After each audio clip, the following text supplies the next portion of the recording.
আসসালামু আলাইকুম। বাংলাদেশে গেল কয়েকদিন ধরে কিছু সুশীল সাংবাদিক, রাজনীতিবিদ, তারপরে নাট্য ব্যক্তিত্ব, এরকম অনেক লোকজন আছে। এদের ভেতরে এখন নতুন করে মানবিকতা তৈরি হয়েছে। এত মানবিক এরা হয়েছে, এদের মানবিকতার চোদনে আপনি বিচারও করতে পারবেন না কাউকে। ১.৫ মাসের বাচ্চা সহ যুবলীগ নেত্রী কারাগারে, তারপরে হলো গিয়ে ৭০ বছর বয়সেও হাতকড়া পরে তারপরে হসপিটালে নিয়ে যাওয়া হচ্ছে। এরপরে হাতকড়া পরে নিয়ে যাওয়া হলো আপনার বাবার জানাজায়, মায়ের জানাজায়। ওই যে একজনের স্ত্রী জামাইয়ের পরকীয়া, জামাইয়ের পারিবারিক সমস্যার কারণে এই যে কয়েকদিন আগে হলো বাগেরহাটের এক সন্ত্রাস আপনার মাদকসেবী, তার দেখলেন না, এটা নিয়ে ব্যাপক হলো যে সে জেলখানায় থাকা অবস্থায় তার স্ত্রী হচ্ছে বাচ্চাদের নিয়ে তারপরে সুইসাইড করেছে। সেটা তো বিএনপির দোষ না, সেটা তো এই বর্তমান সরকার বা ইউনূস সরকারের দোষ না। এটা সেই পরিবারের কাছে গিয়ে তারপরে কি জানা গেল যে সেই পরিবারকে ওই ছেলের সাথে ওই ছেলের আরও অনেকগুলো গার্লফ্রেন্ড ছিল, যাদের সে ওই ছাড়া থাকা অবস্থাতেই ওই নারীকে সে খাবার দিত না, টাকা পয়সা দিত না। এরপরে তার পরিবারের মানুষজন তার উপরে নির্যাতন করতো, তারপরে সে সুইসাইড করেছে। এখন যেই কারণেই হোক, আইন তো আইনের মতো করেই চলবে, তাই না? এই বাংলাদেশে এখনও পর্যন্ত জেলখানায় আছে, আপনাদের মনে আছে ওই যে ফুলগাজী, সোনাগাজীতে আপনার ফেনীর এই মাদ্রাসার শিক্ষার্থী ১৬ জন এখন পর্যন্ত কন্ডেম সেলে আছে। তারা এখনও পর্যন্ত ২ বছর হতে গেল, এখন পর্যন্ত তাদেরকে ছাড়া হয়নি। অথচ এই বনোজ কুমারের লালসার শিকার, টাকা পয়সা আত্মসাৎ, তাদেরকে নানানভাবে শুধু মাদ্রাসার শিক্ষার্থী, শিক্ষক এগুলো হবার কারণে তাদের বিরুদ্ধে এই মিথ্যা মামলা দিয়ে তারপরে সেই নুসরাত নামে এক ১২ ভাতারির কারণে তাদের সবগুলো মানুষকে এখন পর্যন্ত জেলখানায় রাখা হয়েছে।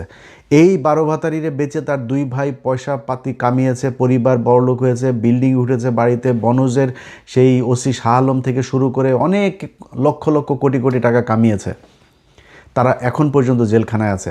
আমরা এই দেশে দেখি নাই ৮০ বছর ৮২ বছরের জামায়াতের এক নেতার হসপিটালে থাকা অবস্থায় মৃত্যুর সময় পর্যন্ত ডান্ডা বেরি পরানো ছিল। এটাই বাংলাদেশ না? এটাই তো সেই বাংলাদেশ। মৃত্যুর পরেও সাকাত চৌধুরীর বাড়ি কবরে গিয়া তারপরে হামলা করা হয়েছে। এই আলী হাসান মুজাহিদ, এই কাদের মোল্লা, তারপরে হচ্ছে গিয়ে ওই যে মীর কাশেম আলী, জানাজা পর্যন্ত দিতে না, সময় দেওয়া হয়েছে ২ মিনিটের মধ্যে জানাজা শেষ করবে, গোসল দিতে দেয় না। এই যে বজলুল হুদা, আমাদের চুয়াডাঙ্গার কৃতি সন্তান, এই বীর যোদ্ধা, ৭৫-এর বীর যোদ্ধা, তারে মানে গলা কেটে ফেলেছে আপনার, ফাঁসির কথা বলে গলা। বাতেন মাজেদ, ক্যাপ্টেন মাজেদ গলা কেটেছে, শেখ হাসিনা নিজের হাতে গলা কেটেছে। এটা তো সেই বাংলাদেশ, তাই না? আমরা এই দেশে দেখি নাই? ছোট বাচ্চা সহ তারপরে জেলখানায় পাঠানো হয়েছে, এটা আমরা দেখি নাই? খালেদা জিয়ার মতো একটা মানে ভিভিআইপি মানুষ, সেই ভিভিআইপি মানুষের পর্যন্ত তার এই ৮০ বছর বয়সের একজন নারী, তাকে পর্যন্ত এই শেখ হাসিনা কি বাজেভাবে কথা বলে তারপরে জেলখানায় রেখে রেখে তারা মারল। এগুলো এই বাংলাদেশেই ঘটেছে না? এখন নতুন করে মানবিক কিছু সাংবাদিক আটক আছে। এই যে মুজা বাবু, তারপরে শাকিল, ফারজানা রূপা, এরা কি করেছে আমরা জানি না? আসিফ নজরুল যখন আইনমন্ত্রী হয় তখন থেকে এই জাউরামি শুরু হয়েছে। আসিফ নজরুল এসেই প্রথম দিন বয়ান দিল যে গণহারে এই মামলা করে মামলাগুলোকে করে দেওয়া হয়েছে। গণহারে মামলা কিরে? পাঞ্চতর এই বাংলাদেশে যত কয়জন আওয়ামী লীগ আছে প্রতিটার নামে মামলা হইতে হবে। আমার সাথে অনেক আওয়ামী লীগের লোকজন আছে, অনেক মানুষ আছে আওয়ামী লীগের, সে আওয়ামী লীগ করে কিন্তু আমারে খুব পছন্দ করে, আমি ইন্ডিয়া বিরোধী, এই জন্য আমার খুব পছন্দ করে, সেও ইন্ডিয়া বিরোধী। আমি ভাই একটা ছবি তুলবো আপনার সাথে, আমি আওয়ামী লীগ করি, তো আপনারা পছন্দ করি। আমি কোশ্চেন করি, আমি বলি যে আপনি ৫ই আগস্টের আগের দিন পর্যন্ত আওয়ামী লীগ ছিলেন? যদি আওয়ামী লীগ থাকেন তাহলে আসেন না, আর যদি আওয়ামী লীগ না থাকেন অন্তত ৫ তারিখ ভোর রাতে শুভে সাদিকের আগ পর্যন্ত যদি তওবা করে মুসলমান হয়ে থাকেন তাইলে ঠিক আছে, নাইলে আপনার মতো আওয়ামী লীগের সাথে ছবি তুলব না, আমার সাথে কথা বলার দরকার নেই। আপনি এই জুলাই মাসে আমাদের চোখের সামনে, আরে ভাই ছোট ছোট বাচ্চা হেলিকপ্টারে করে শিশু দুধের বাচ্চাকে পর্যন্ত গুলি করে মেরে ফেলেছে। এটা সেই বাংলাদেশ। সেই মানুষগুলোরে যারা মারল, এটার জন্য কি খালি শেখ হাসিনা একা দায়ী? এটার জন্য খালি পুলিশের আইজিপি দায়ী একা? ডিবির হারুন দাই একা, সারা বাংলাদেশের যত মানুষ, আওয়ামী লীগের যত মানুষ তাদেরকে আরও উদ্বুদ্ধ করেছে মানুষ খুন করতে, যত সাংবাদিক উদ্বুদ্ধ করেছে, সবার বিচার হইতে হবে। অতএব বিচারের আসামি কয়েক হাজার না, আসিফ নজরুল বাঞ্চতর কয়েক হাজার না, কয়েক লক্ষ হবে। আওয়ামী লীগের একদম ওয়ার্ডের একজন সাধারণ সদস্য সমর্থক যে, সেও আসামি হবে, বিচার হবে, যার যতটুকু শাস্তি সে ততটুকু পাবে। আমি চাই না কেউ এক জায়গায় খুন করে নাই, গুলি করে নাই, কোনো মারামারিতে ছিল না, তারা আপনি ফাঁসি দিয়ে দেন বা 20 বছর কারাদণ্ডের দরকার নেই, তার 6 মাসের কারাদণ্ড হইতে পারে, 3 মাসের হইতে পারে, বাট তাকে সাজা ভোগ করতে হবে। অথচ এই সাংবাদিকগুলা, এই যে মুজাম্মেল বাবু, ফারজানা রূপা, তারপরে এই যে শাহরিয়ার কবির, এরা তো ডাইরেক্ট খুনি। আর এদের ভাই ফাঁসি হওয়ার মতো অপরাধ তারা করেছে। তাদেরকে এখন 2 দিন পর পর কিছু পত্রিকা এখনও সাংবাদিকরা, ওরা সাংবাদিক কিসের রে? তোরা সাংবাদিকতা করছিস? তোরা সাংবাদিকতা করলে কি আমাদের চ্যানেলে এসে, আমাদের ফেসবুকে এসে মানুষ নিউজ খোঁজে নাকি? আমাদের তৈরি হয়েছে, আমরা তৈরি হইলাম কেন? আমাদের প্রয়োজনীয়তা এই দেশে হইলেও কেন? তোদের কারণে। তোরা সাংবাদিকতা করিস নাই, এই জন্য মানুষ আমাদের কাছ থেকে শুনতে চেয়েছে, এই জন্য আমাদের 5 মিলিয়ন 10 মিলিয়ন করে আমাদের সাবস্ক্রাইবার ফলোয়ার হয়। কেন হয়? আমাদের কথা জানবেন, বাংলাদেশে 30-35টা টেলিভিশন, শত শত অনলাইন পোর্টাল, নিউজ পেপার আমাদের এখানে আসছে কেন? তোরা সাংবাদিকতা করিস নাই, তোদেরকে মানুষ বিশ্বাস করে নাই, এই জন্য আমাদের কাছে এসছে। তোরা সাংবাদিকতা করছিস, এখন ওনাদেরকে সাংবাদিক, এই জন্য ওনাদেরকে মাফ করে দিতে হবে, বাঁচাই দিতে হবে। 2 দিন পর পর মানবিক নিউজ প্রকাশিত হয়, এত মানবিক, মনে হয় যেন বাংলাদেশে জীবনে কোনো দিন কোনো সাংবাদিকরা আটক করে নাই। প্রথম আলোর ব্যাপারে খুব নানান ধরনের আলাপ। প্রথম আলোর অফিস ভাঙার কারণে বিশাল আকারে কিছু, প্রথম আলোর এই দৈনিক সংগ্রামের সম্পাদক আসাদ ভাই, বয়স্ক একটা মানুষ, ওরে কলারে ধরে টাইনা অফিস থেকে বার করে নাই, মারে নাই, অপমান করে নাই। 5 তারিখেও এই দেশে 71 টিভিতে হামলা হয় নাই, সময় টিভিতে হামলা হয় নাই, এগুলো ভাঙচুর হয় নাই, ডিবিসিতে হামলা হয় নাই, ভাঙচুর হয়েছে না।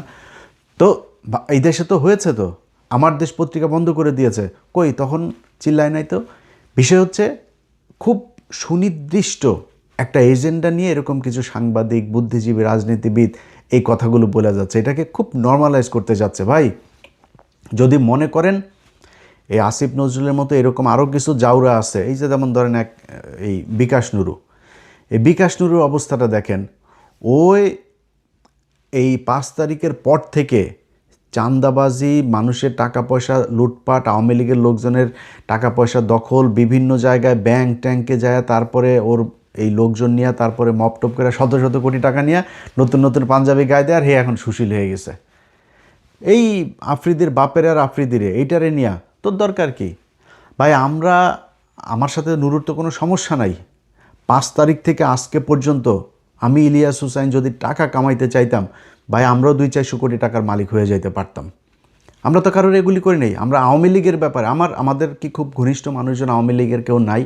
আমাদের খুব পরিচিত বন্ধুবান্ধবদের ভিতরে, আত্মীয় স্বজনের ভিতরে কারোর না কারোর পরিচিত এমনি ঘুরায় পেঁচে আওয়ামী লীগের লোক নাই? আমরা যখনই বলেছে ভাই আওয়ামী লীগ করতেন, ভাই এখন না, কয়দিন ঝামেলা টামেলা যাক, তারপরে আস্তে আস্তে আপনারা বের হইতে পারবেন, একটু ধৈর্য ধরে থাকেন।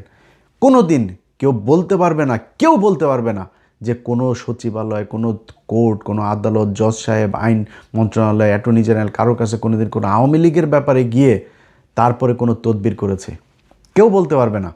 অথচ এই যে নুরুর বাচ্চারা, এরা ধুমায়া, খালি টাকার দরকার, খালি টাকা পায় আর হয়ে যায়। শালা তোরা যে এরকম করছিস, তোরা কি মনে করিস, ধরা আসিফ নজরুলের কথাই বলে, আসিফ নজরুল তুই কি মনে করছিস যে মনে কর আওয়ামী লীগ আসলো তোরে বাঁচায় রাখবে, তোরে ছাইড়া দিবে মনে করছিস? তুই পাশার চামড়া উড়ায় ফেলবে। সো আমাদের কথা হইল যে ভাই, আওয়ামী লীগের ব্যাপারে আমরা জিরো টলারেন্স দেখায় আসি। যার সাথে যত সমস্যা, এই নুরুর সাথে সমস্যা বলেন, আসিফ নজরুলের সাথে সমস্যা বলেন, ওয়াকারের সাথে সমস্যা বলেন, বিএনপির সাথে, তারেক রহমানের সাথে, যাদের সাথে আমাদের যত সমস্যা, সব সমস্যা একটা কারণে, সেটা হচ্ছে এই আওয়ামী লীগের ব্যাপারে কোনো এই ঠিক নির্বাচনের আগে সারা জীবন বিএনপির গুণগান গায়ে আসলাম, গেল 1.5 বছরেও বহু ভিডিও বানিয়েছে বিএনপির পক্ষ, বিএনপির ডিফেন্ড করে, বহুত গালাগালিও শুনেছি। শিবিরের পোলাপান, সাধারণ মানুষ, বহু মানুষ আছে, ভাই দালালি শুরু করে দিলেন, ভাই আপনি বিএনপির এজেন্ট, বিএনপির দালাল, এই সেই এগুলো। জামাতের আমিররে পর্যন্ত ভাই আমি এত রেসপেক্ট করি, এই যে তাহের ভাই এত রেসপেক্ট করি, অথচ এই লোকগুলির পর্যন্ত ভাই আমি ছাড় দেই নাই যে আওয়ামী লীগ কিংবা এই ইন্ডিয়ান এজেন্ট এদের সাথে কোনো ধরনের ইয়ে করার কারণে। তো যত সমস্যা তৈরি হয়েছে সব থেকে আওয়ামী লীগের কারণেই। অথচ আপনারা ভাই টাকা কামাইছেন তো, বহুত টাকা হয়েছে তো, এখন চুপ থাকেন একটু, এখন একটু অন্তত বিচারগুলো হইতে দেন কোনো কিছুতে। আরে ভাই একজন স্পিকার কেমনে ভাই ছাড়া পায়? আরে তার ট্রিটমেন্টের দরকার, তার হসপিটালে পাঠান। ও মা 1.5 দিনের মাথায় একদম তার জামিন, কারণ কি? সে কিছু করেনি তো, সে কিছু না করলে তো হাসিনাও কিছু। হাসিনা কি ডাইরেক্ট যায় কাউরে গুলি করছে নাকি? হাসিনারে আপনার বিচার করার দরকার, হাসিনারও ছেড়ে দেন। আজকে আপনারা যাদেরকে মাফ করে দিতে চাচ্ছেন, যাদের ব্যাপারে খুব নমনীয় মানবিক কথাবার্তা বলছেন, যারা এই কাজগুলো করেছে তারা কি মাপ চেয়েছে? আওয়ামী লীগের একটা ছোট একটা ইউনিট, ওয়ার্ড লেভেলের কোনো আওয়ামী লীগের একজন সভাপতিও কি তার সাথে 20 জন মানুষকে নিয়ে এসে কোনো দিন ক্যামেরার সামনে বলেছে নাকি যে ভাই আমরা আওয়ামী লীগ করতাম, আমাদের ভুল হয়েছে, আমরা জীবনে আর আওয়ামী লীগ করবো না, এই ধরনের এই নৃশংস হত্যাকাণ্ড আওয়ামী লীগ করেছে, আমরা এটার ঘৃণা করি? কেউ বলেছে এখন পর্যন্ত? হাসিনা গতকালকেও আমার এই ফেসবুকে পোস্ট দিয়েছে, দেখেন না তারেক রহমানের কীভাবে গালাগালি করে তারপরে ভিডিওতে কথা বলেছে। মানে এখনও মানে ফানা তুলে আছে যে সুযোগ পাইলেই তারপরে আপনারা ছবল দিবে। আপনি এরকম একটা মানে দলের জন্যে আপনার এত মায়া কান্না, এত ভালোবাসা, এত কিছু কিসের জন্য? এইখান থেকে যদি বের হইতে না পারেন, বলে রাখলাম ভাই, এই যে সাংবাদিক যারা আজকে ছোট ছোট করে তারপরে এগুলো করে না, এটা কিন্তু আমরা ওই দিন এক কলাম লিখেছে একজন এক ইয়েতে মতামত, সেখানে বাংলাদেশ কি ধর্মীয় এই সাম্প্রদায়িক রাষ্ট্র হতে যাচ্ছে?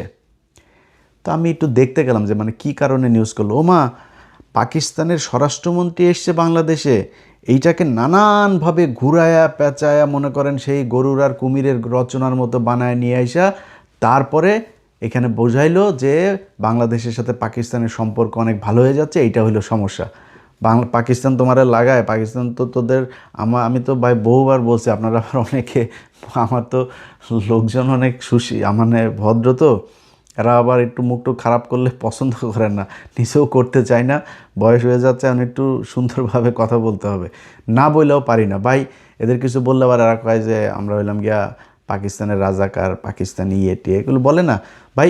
ডেফিনেশন ক্লিয়ার, একদম লাউড অ্যান্ড ক্লিয়ার। মানে আমি ধরেন আপনি আমারে বলবেন আমি রাজাকার, আমার বাপ রাজাকার, আমার দাদা রাজাকার, আমি নিজে বলি, আমি কনফেস করি যে আমার বাপ, আমার দাদা, আমরা সবাই রাজাকার ছিলাম, এবং আমরা তোদের মা বোনদেরকে তুলে নিয়ে তারপরে পাকিস্তান মিলিটারি ক্যাম্পে দিয়ে আসতাম।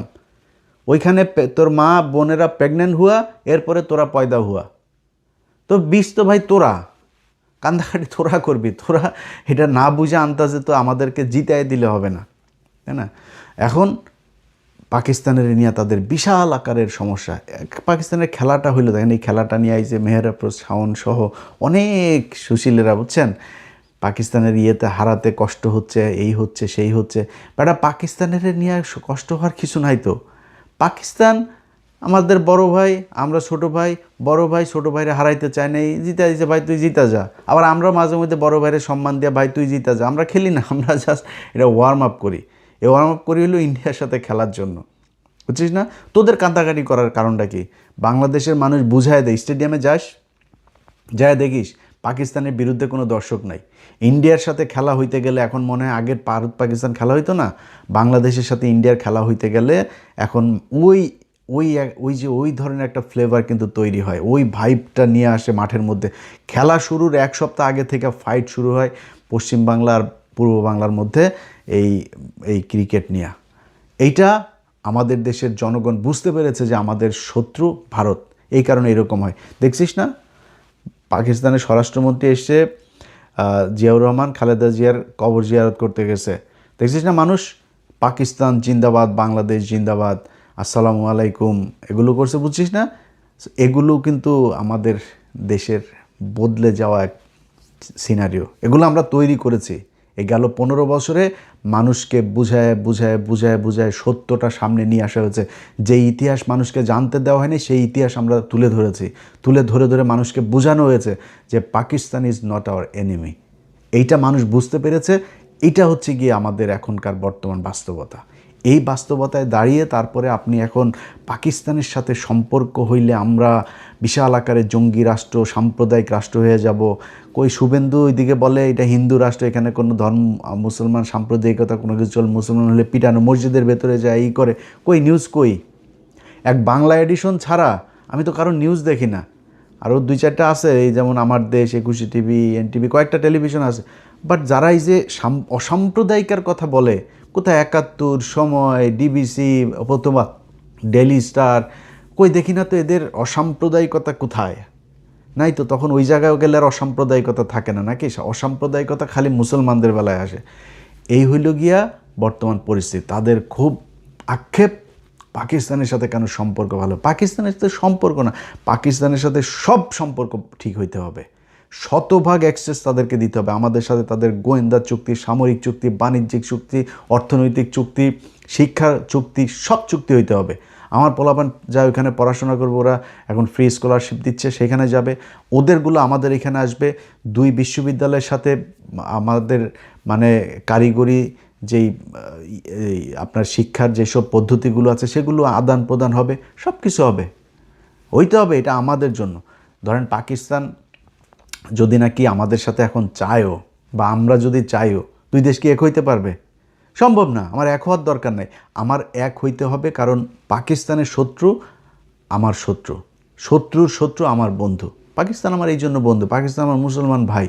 সব দিক থেকে মিলায়া পাকিস্তানের সাথে আমাদের সম্পর্ক।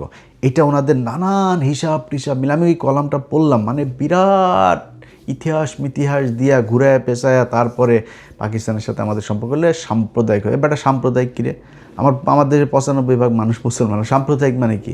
আমার দেশের ধর্ম যা সেটা পৃথিবীর কোন দেশ মানে না? আমেরিকার পৃথিবীর সবচেয়ে অসাম্প্রদায়িক রাষ্ট্র হিসাবে ক্লেম করে তারা। তো প্রেসিডেন্ট ট্রাম্প এখানে নিছে, আপনার শপথ নিছে, বাইবেলের উপরে হাত দেয় নেই। এটারে সাম্প্রদায়িকতা বলে না।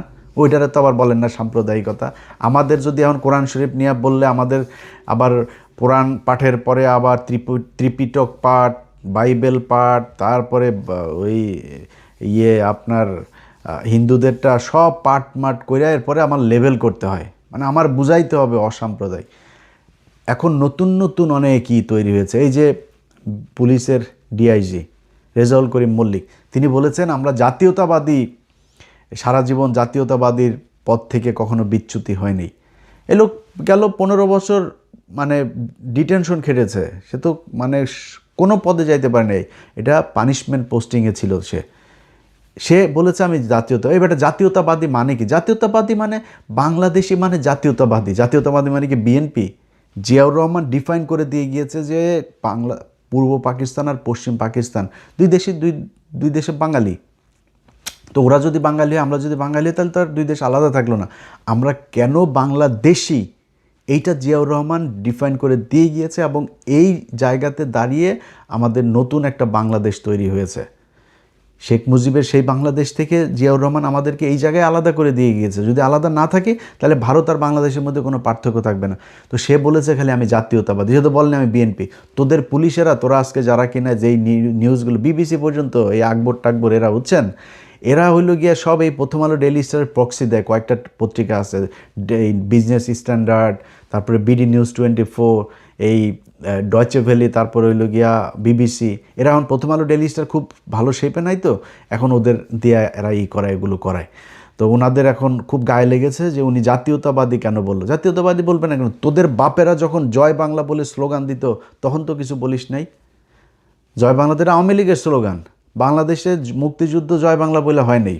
মুক্তিযুদ্ধে জয় বাংলা একমাত্র বলতো মুজিব বাহিনী, ওই বিএলএফ, যেটা কিনা এই দেরাদুনে থাকতো, ওই পাকিস্তান ইয়েতে থেকে সোনাগাছিতে লুচ্চামি করতো, ওরা খালি বলতো। বাংলাদেশের মুক্তিযোদ্ধারা জয় বাংলা বলে নাই। বাংলাদেশের মুক্তিযোদ্ধাদের স্লোগান ছিল নারায়ে তাকবীর, আল্লাহু আকবার। এটা বিশ্বাস না হইলে বাংলাদেশের স্বাধীনতার যে ঘোষণা আছে, স্বাধীনতার ঘোষণায় যায় পরগা যা, এই যে স্বাধীনতার দলিলপত্র আছে না, স্বাধীনতা যুদ্ধের দলিলপত্রের 3য় খণ্ডের 18 নম্বর পৃষ্ঠায় যা, খুঁজে বার করগা, দেখগা, আমার কাছে আছে ওই বই। তো আমাদেরকে ইতিহাস শিখায় লাভ নাই, আমরা এগুলো খুঁজে খুঁজে বের করছি। সো আমার মুক্তিযুদ্ধের ইতিহাস, এই জয় বাংলা, জয় বঙ্গ, ধনমন এগুলো ছিল না। বাংলাদেশে যারা ওই মুজিব বাহিনী, ওরা এগুলি রেকর্ড করতো, ওইখানে বসে বসে করতো, রেকর্ড করতো। আর সারা পুরা 9টা মাস মুক্তিযোদ্ধাদের সাথে মুজিব বাহিনীর যুদ্ধ হয়েছে, পুরো 9 মাস। এই তাজউদ্দিন আহমেদের বই পড়েন ভাই, সে নিজে বলেছে এই মনি তুফাইল তাকে মারার জন্য তার যে অফিস কলকাতায়, সেখানে লোক পাঠিয়েছে। সে বন্দুক নিয়ে এসে দরজার সামনে দাঁড়ায়, তারপরে কাঁপতে কাঁপতে তারপরে বন্দুক ফেলে দিয়েছে। স্যার আমারে মাফ করে দেন স্যার, আমি পারবো না স্যার। কী হয়েছে স্যার, আপনারে মারার জন্য আমারে পাঠাইছে। তাজউদ্দিন আহমেদের নিজের কথা ভাই। আপনারা মুক্তিযুদ্ধ জানতে হইলে তাজউদ্দিন আহমেদের লেখা বই পড়বেন, জেনারেল ওসমানীর বই পড়বেন, এগুলো পড়েন, তারপরে বুঝতে পারবেন। তাদের নিজের মুখে মেজর জলিলের কথা পড়েন, সব জানতে পারবেন, সেখানে আছে এগুলো। সো আমাদেরকে এই ধনপন ইতিহাস শিখায় লাভ নাই। এই জয় বাংলা, বাল বাংলা, এই জয় বাংলার এগুলো আওয়ামী লীগের স্লোগান। সেই স্লোগান এই পুলিশরা দিয়েছে, তখন কিছু বলেন নাই তো। এখন আপনাদের নতুন করে অসম্ভব। প্রথম আলো ডেইলি স্টার নিউজ করে, মতি লেখে ডেইলি স্টারে, মাহফুজ আনাম লেখে প্রথম আলোয়। হ্যাঁ, হচ্ছে গিয়ে কি প্রশাসনে এই ওর নাম কি, পেশাজীবীদের মাঝে রাজনীতি ঢুকে যাচ্ছে। হ্যাঁ, রাজনীতিতে এই আপনার পেশাদারিত্ব নষ্ট হচ্ছে। তোর এই কলাম 5 তারিখের আগে কোথায় ছিল? সব জায়গায় ঘোষণা দিয়া দিয়া তোরা তারপরে খুতবা পর্যন্ত নষ্ট করছিস, তোরা খুতবা পর্যন্ত বেঁধে দিয়েছিস যে আওয়ামী লীগের মতো করে খুতবা পড়তে হবে। তোরা এত বড় জালিম, সেদিন কোথায় ছিলি তোরা? বইয়ের ভিতরে যেসব বইয়ের ভিতরে যে পাঠ্যপুস্তকে যা করেছিল, তোরা কোথায় ছিলি? তোরা এগুলোকে আরও উস্কায় উস্কায় তারপরে করছিস। সেদিন কোনো কথা হয় নাই। আজকে ওনারা সুশীল হয়ে গিয়েছেন। সুশীল হয়ে তারপরে এখন আওয়ামী লীগকে ছেড়ে দিতে হবে, সাংবাদিকদের ছেড়ে দিতে হবে। তোদের সবগুলির ফাঁসি হওয়া উচিত। তোরা হাসিনাকে শেষ দিন পর্যন্ত উদ্বুদ্ধ করেছিস, আরও মারেন, যা প্রয়োজন হয়ে করেন। এই জঙ্গিরা আমাদের, আরে বয়ান রে, আমাদের মুক্তিযুদ্ধের চেতনায় হাত দিয়েছে, আমাদের উন্নয়নের মূল জায়গায় হাত দিয়েছে, মেট্রো রেলে হাত দিয়েছে, ওখানে হাত দিয়েছে, টেলিভিশন ভবনে হাত দিয়েছে, ওদেরকে ছাড়া যাবে না। এই সাংবাদিকরা বলেছে শেখ হাসিনাকে। শেখ হাসিনা তাদের মাধ্যমে আরও বেশি পাওয়ার পেয়েছে যে না, শেষ পর্যন্ত থাকতে হবে। শেখ হাসিনা চেয়েছে শেষ পর্যন্ত, শুধু পারে নাই। মানুষের যেই বুকের সামনে গুলি নেয়ার যে সাহস এই দেশের মানুষ দেখিয়েছে, আন্তর্জাতিক কিছু ব্যাপার ছিল, সব মিলায়া তারা পারে নাই শেষ পর্যন্ত। বাট এই সাংবাদিকরা কি চেয়েছে? এই বুদ্ধিজীবীরা চেয়েছে? ওদের সবার বিচার হওয়া দরকার। আজকে তারা এই মানুষগুলোরে বাঁচাইতে চায়। নুরু 2 দিন আগে সে যায় বলে যে আমরা এত দেশপ্রেম, আমরা দেশে যাই না কেন? সুদানির ফুয়া, আমরা দেশে যাই না কেন তুই বুঝিস না?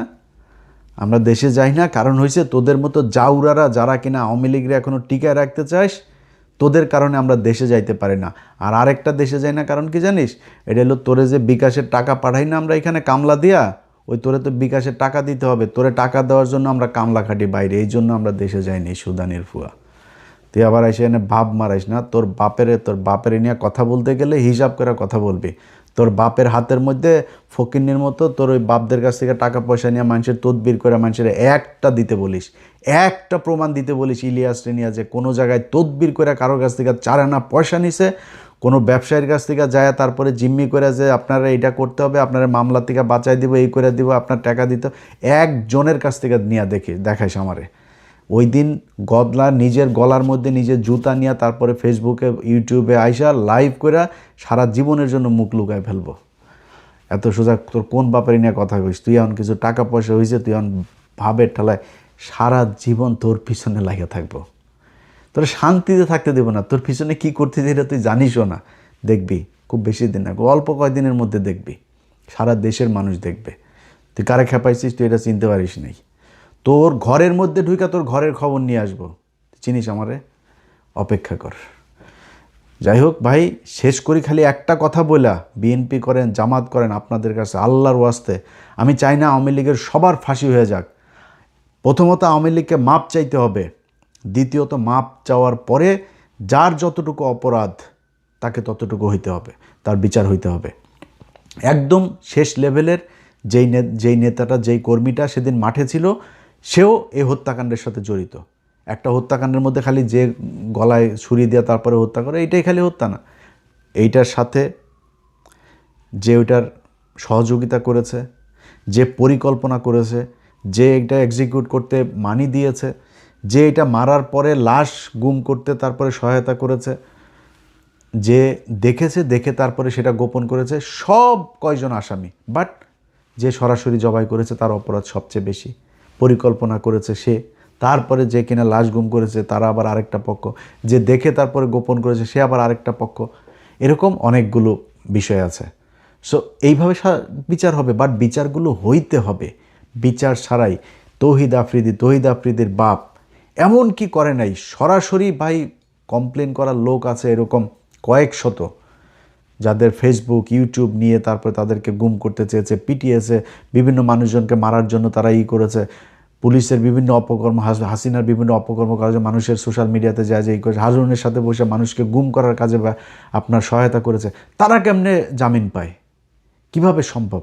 এই ফারজানা রূপা, শুধুমাত্র শাপলা চত্বরের ঘটনায় ফারজানা রূপার 3000 বার ফাঁসি হওয়া উচিত। বাঁচায় দেয় সবাইরে। এইভাবে হইলে এটার পরিণাম, এটার কনসিকুয়েন্স যা আছে, এই পানিশমেন্ট একদিন আপনাদেরকেও পাইতে হবে। অনেকগুলো মানুষ মারা গিয়েছে। যদি নাকি মনে করেন না এটার বিচার করবেন না, তাহলে সরাসরি বলে দেন যে 5 জুলাইয়ের থেকে 5 আগস্ট পর্যন্ত এই দেশে কোনো মানুষ মারা যায় নাই, এগুলো সব এআই দিয়ে তৈরি করা ভিডিও। আমরা বুঝবো যে ওকে ঠিক আছে, তাইলে বাদ। আমাদের চোখের সামনে এগুলো আমাদের বুকে রক্তক্ষরণ হয়। এই মানুষগুলো যে মারা গিয়েছিল, আমি বহু আওয়ামী লীগের মানুষ চিনি। এবার এই জুলাইয়ের এই আন্দোলন দেখে আওয়ামী লীগ করে, আমার এইখানে আওয়ামী লীগের বিরুদ্ধে চলে আসে, এখানে মিছিল করেছে, টাইম স্কোয়ারে গিয়েছে মিছিল করতে, জ্যাকসন হাইটে মিছিল করেছে, দূতাবাসের সামনে মিছিল করেছে। আওয়ামী লীগের মানুষ কষ্ট সহ্য করতে পারে নাই। ছোট ছোট বাচ্চাগুলি ভাই মনে নাই, এখনও দেখেন ইউটিউবে ভিডিওগুলো দেখেন, দেখলে তাইলে বোধহয় বিবেক আবার ফের জাগ্রত হবে। এই মানুষগুলি রক্তের কথা 2টা বছর যায় না, আপনারা ভুলে যেতে চাচ্ছেন। কারণ কি এত দরকার টাকা দেওয়া যে দুনিয়ায় শান্তিতে থাকা যায় না, এটা সালমান এফ রহমানের দেখা বুঝেন না, এস আলমরে দেখা বুঝেন না। টাকায় বাঁচাইতে পারছে তাদেরকে, হাসিনার টাকার অভাব আছে। আওয়ামী লীগের তো অন্তত কম হইলেও 10 লাখ মানুষ কয়েকশো কোটি টাকার মালিক হয়েছে, টাকা বাঁচাইতে পারছে তাদেরকে। তো এই মানুষগুলির সাথে বেইমানি করেন না। আপনাদের আজকে যতটুকু শান্তি দিয়েছে, আমি ইলিয়াস যতই চিল্লাপাল্লা যত কিছুই করি, তারপরও দিন শেষে আল্লাহর কাছে শুকরিয়া করি যে হাসিনা বাংলাদেশের প্রধানমন্ত্রী নাই। এইটা বিশাল রিল্যাক্স আমার জন্য, বিরাট বড় একটা রিলিফ। সো আপনাদেরকে তো চেয়ারে বসায় দিয়েছে, ক্ষমতায় আছেন, অনেক ভালো আছেন, মানুষগুলির বিচারগুলি একটু করেন। আল্লাহ হাফেজ।